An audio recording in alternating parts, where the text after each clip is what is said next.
Here's Linda sharing God's heart. Hello, everyone. Psalm 27, verse 4 reads, "One thing I have desired, and that will I seek, that I may dwell in the house of the Lord all the days of my life, to behold the beauty of the Lord and to inquire in his temple." When I hear this verse, I hear the word peace, peace, peace, 3 times.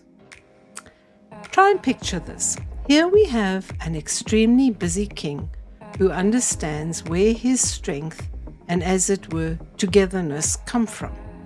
David also knew where his much-needed wisdom and insight came from to lead his very busy and full life.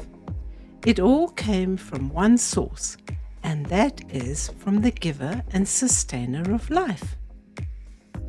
Carrying the weight of his obligations and duties required him to have an inner strength and focus that could only come from the Lord himself.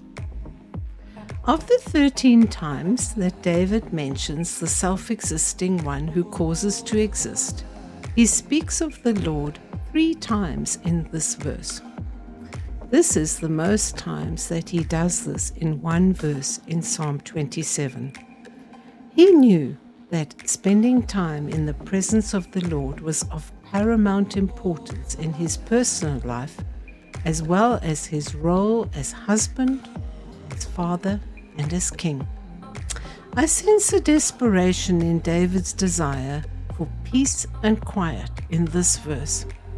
He could not imagine his life without fellowshipping with his God. In the temple where God dwells, there were no distractions demanding his attention.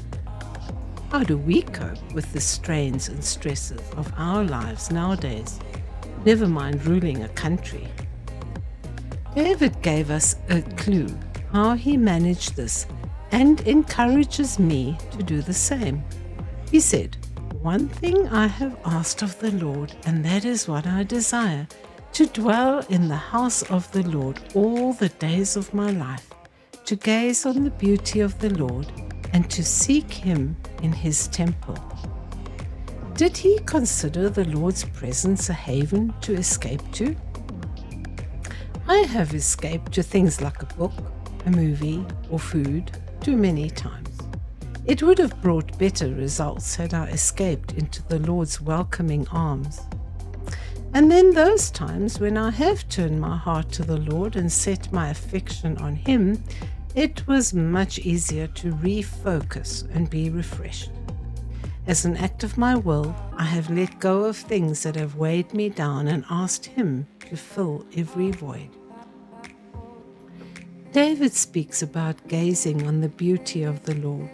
Apart from him being dazzling to look at, God's kindness, his pleasantness, and his delightfulness play an integral part of his beauty and attract me so much more to him.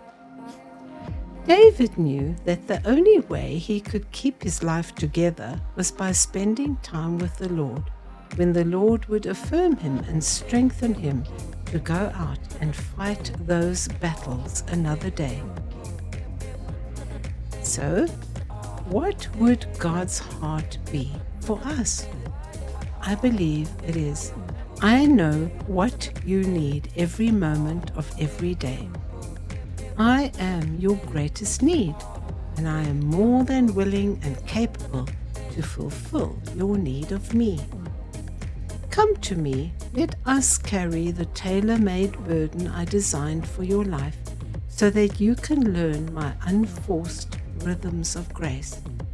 Ask me, and I will help you to handle every challenge you face. I created you so that we can spend time together. Peace, peace, peace, my beloved child."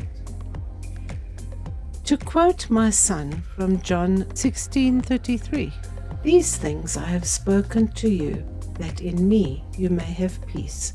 In the world you will have tribulation, but be of good cheer. I have overcome the world." your Heavenly Father.